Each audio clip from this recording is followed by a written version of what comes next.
Everybody, who pulls cat? Who pulls cat? Anyway, prepping. One of the myths of prepping is that you can prep for SHTF events. As Wes S recently pointed out, because of the good and the bad news that he had with his son's brain cancer and surgery, neurosurgery that he had, is that SHTF will hit you, and it will hit you unexpectedly in ways you're not prepared for, and you have to have a MAG group. You have to have family, friends, people who love you a lot, who will work with you and help you, get you out of the ditch, as he put it. And that's very, very true. Dad on YouTube often says it's not SHTF until it happens to you. And again, I think that's absolutely right. We can put ourselves, and we often do put ourselves in scenarios where we think the outcome's always good, eh? It's like we're our own Hollywood movie. Whatever SHTF event happens, we survive. We hotwire the car, we get away from the nuclear fallout, we avoid the pandemic, our family don't die, we don't die. But the truth of it is, would be much more horrible than that. In a pandemic, or a nuclear event, or a war event, or even a mythical UN invasion that targets preppers to take their guns from them, the chances of personal injury and death, and that to yourself and to your loved ones, is extremely high. But I do want to point out to people, and people thought it was a little bit, I think people thought it was a little bit off, but I wasn't being off with Wes. Wes is a great guy, and I think he gets me. What I was trying to say in one or two of the comments was that death, my death, your death, is 100% guaranteed. Medical science cannot prevent your death. God, Yahweh, Jesus, Buddha, Muhammad, whoever the Mormons believe in, they cannot prevent your death. They will not prevent your death. They might help you out if you have faith. They might mitigate what's going on in the here and now. But the end point for all of us human beings is death. Death may be the end, or it may be the beginning. I don't know. I can't remember what it was before I was born, and as far as I can tell, I'm probably not going to know what it's like after I'm dead. So for me, death is going to be an end point, a severe final end point, and I'm prepping to avoid being uncomfortable before I die. And I think that's a critical difference in my outlook on prepping. A lot of preppers are prepping not to die, to survive an SHTF event. Now obviously I don't want to die. Obviously I want to survive an SHTF event because I think it'd be really interesting to help rebuild society. But my main focus on prepping is to be comfortable for as long as possible before I die. This is why I have pensions, this is why I have insurance, this is why I have a reasonably nice home, this is why I have a beautiful partner who I don't focus enough on, but that's one of my prep goals for 2018, is to be more focused on the other people in my life that I love and want to be around. I think that's prepping. I agree with Wes. If you haven't made efforts to establish community, however that is for you, don't rely on that community helping you out in SHTF. And if you're not prepared to do whatever it takes to help that community now and in SHTF, you're SOL in SHTF. The other thing I wanted to talk about a little bit today is my fire starting series I'm doing. I started as a joke, basically. I just wanted to say, hey guys, if it's SHTF and it's an ice storm or even a nuclear war, don't mess around with the ferro rod that you hardly ever use and trying to find accelerants. Just store newspaper and dry wood, I have lots of it, and use a bit. It was kind of a joke. Now I'm on the third one of those, and I'm planning to do a fourth one of those, where I'm actually going to use my real ferro rod, which is a long one, and a little bit of accelerant, and an enormous ball of dry lint. We'll see how that goes. That'll be a while away. It's not a focus for me. I still think newspaper, dry wood and Vicks are the way to go. Ferro rods expire, they run out. A large ferro rod will last 20,000 strikes. If you average 10 strikes to light it, that's great. If you can do it on one, which a lot of people can, then you've got 20,000 strikes. Bics are fairly cheap and they work well. Panhandle Prepper did a good video on this, and I thank him for that, because he was very, very nice to me.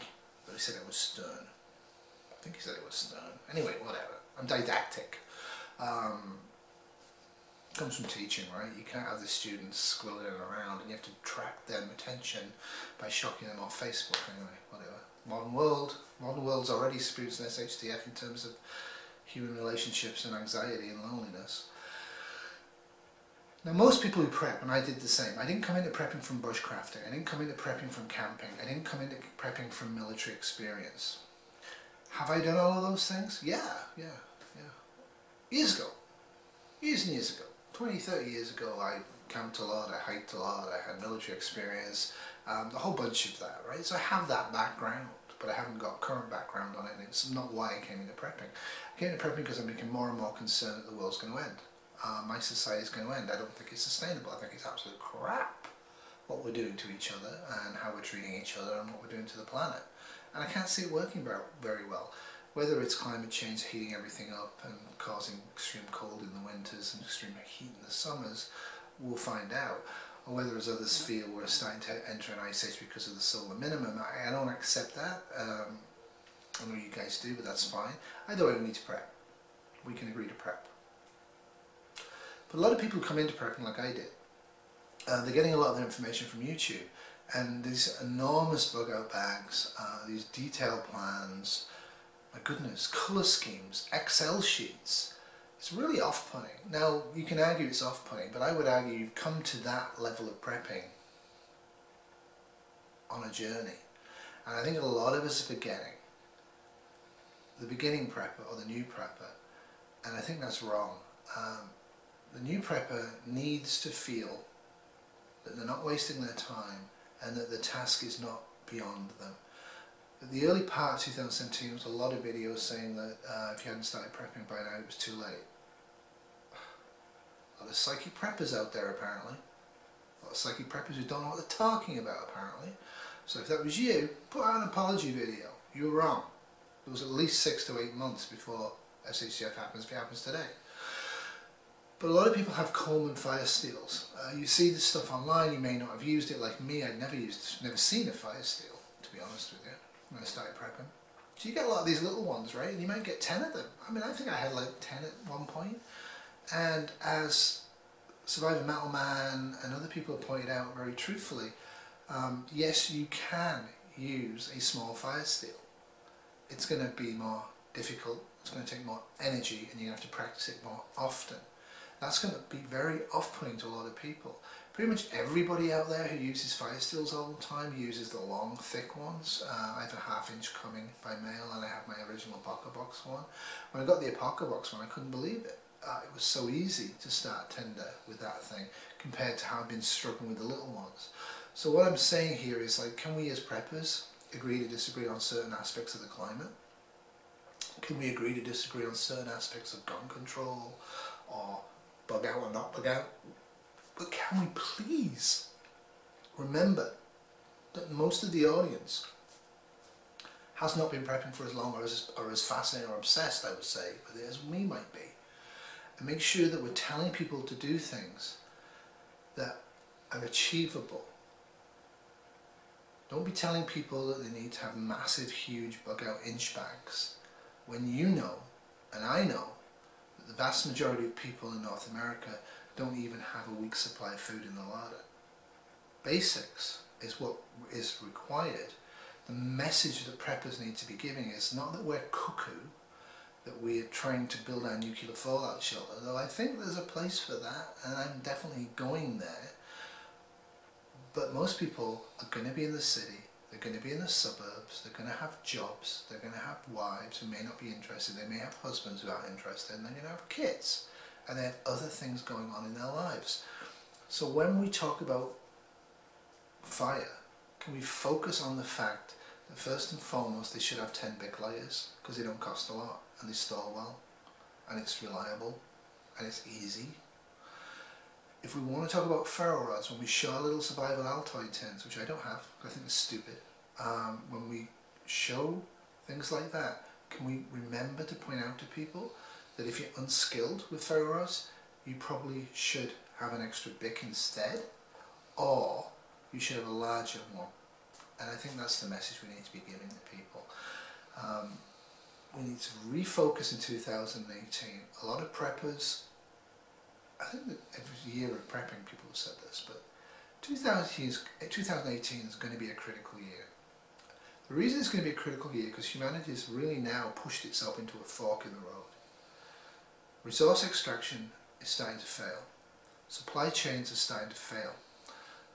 I see this in my work in hospital. I see this in the grocery stores. Foods disappear, come and disappear.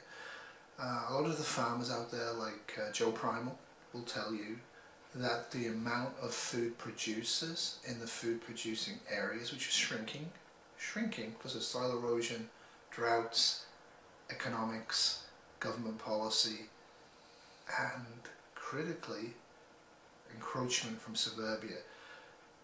Food's running out, we're having problems. We can fork the road, we can start to get more green, we can start to reuse and recycle stuff more often, and I think preppers really are hippies with guns. I've said this before and I do believe this.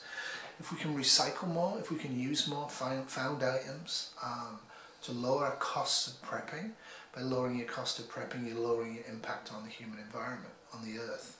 And I think that's what we need to be focusing on as well. So this was a little rambling, I do apologise, but such is life. I ramble. Au revoir.